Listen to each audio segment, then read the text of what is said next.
시작됐나요? 앞에 차가 천천히 가면 여러분들 어떻게 하시나요? 좀 있으면 또 가겠지. 그러면서 그 뒤에 천천히 안정거리 유지하면서 가시는 분도 계시고요. 아, 왜 이렇게 천천히 가? 하면서 앞차를 추월해 가는 경우도 있습니다. 일반적으로 차로가 여럿일 때는 추월해 가도 되지만, 그러나 한쪽으로 차 한 대씩 다닐 때, 그럴 때는 추월하면 안 되죠. 그런데 실질적으로는 가끔 추월하다가 사고가 날 때도 있습니다. 어떤 사고인지 영상 보시겠습니다. 돌박차 천천히 가고 있고요. 앞에 운전교육용 차가 천천히 가고 있습니다. 거리를 두고 가고 있는데요. 앞차 천천히 가네요.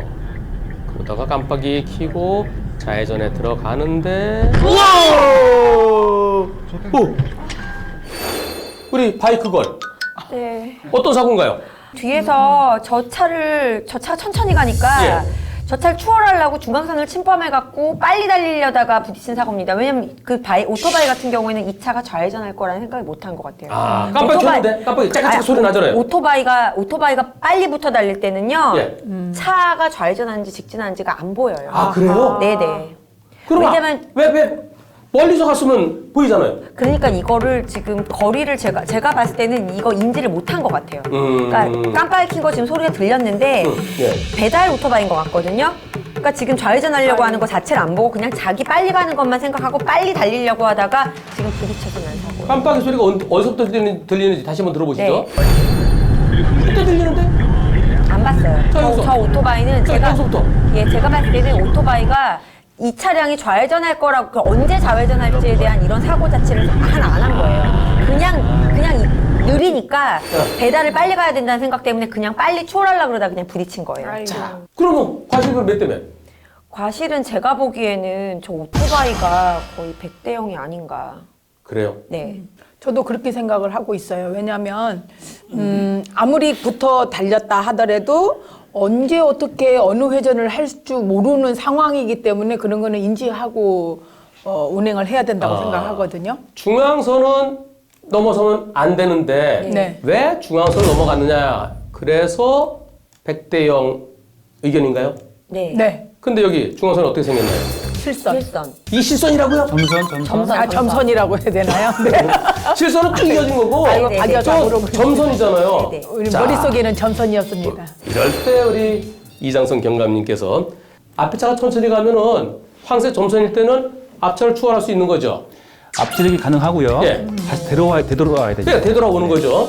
앞지르기라는 그 용어가 뭐냐면 내가 가고 있는 차의 앞에 있는 차를 좌측으로 해서 앞지르기 하고 다시 돌아오는 거예요. 네. 그러니까 2대 이상 앞지르기를 한다는 얘기는 그건 기본적으로 법령에 위반하는 걸 보여줍니다. 자, 황색 점선은 앞차를 추월할 수 있습니다. 실선은 절대 넘어가면 안 돼요. 다만 넘어갈 수 있을 때는 앞에 공사 중이라든가 앞에 사고가 났다라든가 앞에 차가 주차돼 있어서 그 차가 안 움직일 때 그럴 때는 넘어갈 수밖에 없죠. 그러니까 추월은 안 된다는 거죠. 그러니까 실선이네. 가는 차에 실선일 땐 추월은 안 돼요. 점선은 추월할 수는 있습니다. 네, 네. 그래서 오토바이는 점선 구간에서 앞차를 추월하려고 갔는데 추월이 안 되다가 여기서 아까부터 깜빡이 킨 차가 지금 막 지나가려고 그러는데 꽝! 근데 뒷차도 근데 이 오토바이가 올 거라는 것 자체를 예측할 수가 없잖아요. 지금 이 부딪힌 이 차. 아, 그런가요? 그럼 이 오토바이가 안 보이잖아요. 백밀러에 보였을까요, 오토바이가? 안 보였을 것 같은데요. 예. 아니, 오토바이 편을 좀 들어주실 줄 알았는데. 아니에요. 저는 오토바이 운전한다고 해서 오히려 오토바이는 굉장히 위험하기 때문에 뭐 킥보드라든가 더 안전하게 운전을 해야 된다고 생각해요.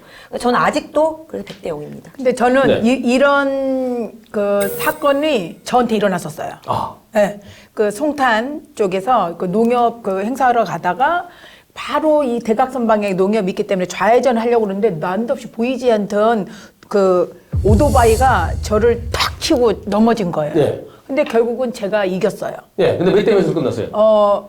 제가 다 모든 거를 오토바이가 물어주기로 하고 그냥 놔줬는데 결국은 돈도 안 주고 튀어버렸죠. 각서까지 다 받았는데 그냥 튀어버렸어요. 그런데 이 사건은 근데 예. 그 오토바이가 그 앞지르기는 가능하거든요. 좀 네. 잘하셨습니다. 그런데 네. 좀 위험하게 했어요. 장소가 좀 위험하지 않나요? 네. 그런데요, 이번 사건에서 자동차는 조금 긁히기만 했어요. 자동차 운전자는 안 다쳤겠죠. 네. 오토바이 운전자 넘어져서 다쳤어요. 오토바이 운전자 치료비도 다 내줬고요. 불박차의 보험사에서. 그리고 나중에 보상도 어느 정도 해줬대요. 백대용이라고 그랬잖아요. 백대용이면 해준다 안 해준다? 안 해준다. 안 안 해준다. 해준다. 그러면 불박차 보험사는 바본가요? 억울하죠. 많이 억울하죠. 운전하시는 분. 근데 제가 오토바이를 타는 입장에서요, 가끔 재밌는 건 그런 게 있어요. 도로에서는 당연히 오토바이가 불리하다고 하는데요. 저는 운전도 하고 오토바이도 타잖아요. 네. 자동차 사고가 났을 때 왠지 오토바이가 약자인 것 같아갖고 오토바이를 거의 많이 물어주는 경우들이 많았던 것 같아요. 그렇죠. 네. 그래서 나오는 얘기가 약자 보호의 원칙이라는 얘기가 있습니다. 자동차는 바퀴 4개고 더 크다. 오토바이 바퀴 2개고 약하다. 그러니까 약자는 보호해줘야지. 그래서 자동차와 오토바이가 사고 나면 오토바이가 잘못했더라도 자동차도 잘못이 있다. 그러니까 치료를 해주고 그리고 어느 정도 보상을 해줘야 되는 거 아니냐. 이런 약자 보호 원칙을 많이 얘기하는데요. 우리 이경감님, 경찰에서도 약자 보호 원칙이라는 얘기를 합니까? 하지 않습니다. 하지 않아요? 그럼 보험사만 얘기하는 건가요? 이제 뭐 우리끼리는 이제 법률 적용할 때는 이제 안 하고요. 예. 사적으로는 얘기할 수가 있을 것 같이 보이는데 오토바이와 그 자동차는 같은 겁니다. 그런데 이제 운전면허가 없는 그 자전거는 약간 달리 볼 수 있을 것 같아요. 그런데 차라는 개념으로 본다 그러면 다 같이 볼 것이 맞고요. 운전면허증이 있다 그러면 오토바이는 항상 자동차와 같이 본다. 그렇게 동급이다. 네, 동급입니다. 네, 동급. 우선 기본적으로 약자 보호의 원칙이라는 얘기는 보험회사에서는 쓰지만 법원에서는 없습니다. 자동차에게 조금이라도 잘못이 있으면 예컨대 90대 10이다. 오토바이가 90이고 자동차가 10이다. 그러면은 오토바이 다쳤으니까 불쌍하니까 치료는 해줘라. 치료비는 다 대줘라. 그런 측면에서 약하니까 좀 치료비를 대줘라라는 일단 살려놓고 보자라는 측면이죠. 그럴 때는 약자 보호 원칙을 얘기할 수 있지만 그러나 자동차에게 잘못이 전혀 없을 때 100대 0이면 아무것도 없는 거예요. 내가 잘못이 예. 있으면 물어주는 거잖아요. 내 잘못이 없는데 그런데 이번 사고는 불박차의 보험사에서 치료를 해줬답니다. 그게 억울해서 과연 몇 대 몇이냐고 호소를 하시는데요. 예. 자, 그러면 보험사에서는 보상을 해줬더라도 우리가 한번 정리를 해보죠. 네. 자, 이번 사건 다시 한번 몇 대면? 저는 오토바이를 타는 입장이라도 오히려 오토바이 운전자가 더 경각심을 가지고 운전해야 된다는 시각이 있기 때문에 저는 거꾸로 100대 0 하겠습니다. 이것은 신호등이 없는 곳이에요. 네. 신호등 없는 교차로에서는 서행을 해야 되고 좌회전할 때는 천천히 좌회전해야 되고 그리고 저런 곳에서는 점선이었으니까 어떤 차가 내가 천천히 가는 나를 추월해서 올지도 모른다. 그럼 뒤쪽을 한번 봐야 되는 거 아닌가요? 네. 후사경, 사이드 미러 한번 봐야 되는 거 아닌가요? 어떻습니까? 봐야죠. 그래서 몇 대면? 그래서 일단 오토바이가 100% 잘못이에요. 왜냐면 아니, 뒤를 봐야 된다면 봐도 네, 저는 진짜 이 사고를 제가 경험했기 때문에. 네, 경험을 했어요. 저는 좌회전 깜빡이를 놓고 잠시 대기 중에 있는 어느 날 와가지고 갑자기 치고 들어오면서 지금 불박차도 좌회전 깜빡이 깜빡 짝짝짝 예, 소리 예. 나죠? 예.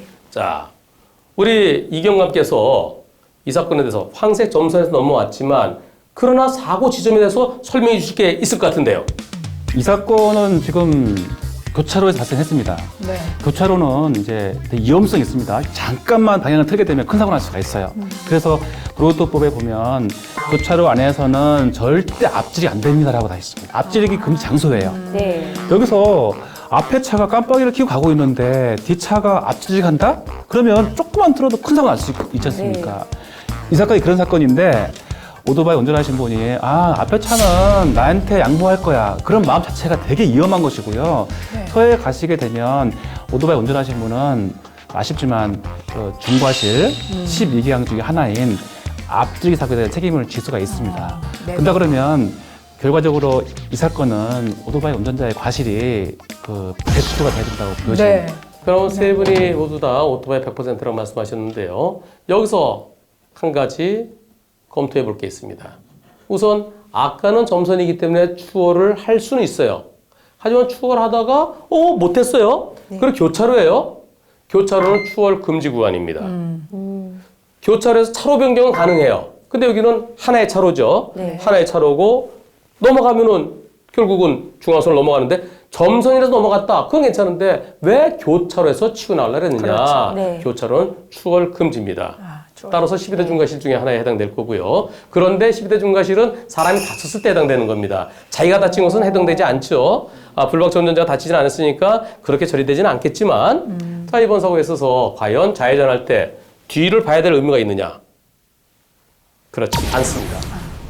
교차로기 때문에. 똑같은 사건을 제가 소송했잖아요. 똑같은 사건을 소송했었는데 그때 신호등 없는 교차로 지금 삼거리죠? 네. 여기서 좌회전할 때는 미리 깜빡이 켜고 속도를 줄이면서 맞은편에서 오는 차가 있는지 없는지를 살피면서 맞은편을 살펴야 되지 뒤에 있는 차가 나를 치고 나올 거 그걸 생각할 수 없죠. 맞아요. 뒤에 오는 차는 나와의 안전거리를 유지해야 됩니다. 교차로 전에서는 추월할 수 있지만 교차로에 왔으면 추월을 할 수가 없어요. 그러면 추월하려도 안 되면 다시 되돌아와야 되죠. 그런데 무리하게 들어가다가 불박차는 후방 주시 의무가 없어요. 맞은편에서 오는 차만 내가 후진한다면 그리고 내가 차로 변경이라면 그럴 때는 뒤쪽을 봐야 됩니다. 하지만 이건 차로 변경이 아니죠.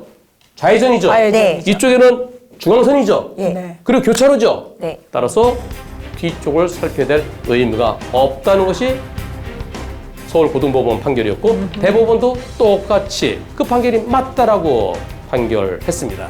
이번 사고 불박차는 깜빡이 켰고요. 만약에 깜빡이 켜지 않았으면 불박차에 잘못이 있는 겁니다. 네. 왜냐면 뒷차는 그냥 쭉 갈 줄 알고 그래서 추월하려고 하는데 갑자기 들어왔으면 그럼 깜빡이 안 킨 점에 대해서는 앞차에게도 한 20% 전후에 잘못이 있을 수 있습니다.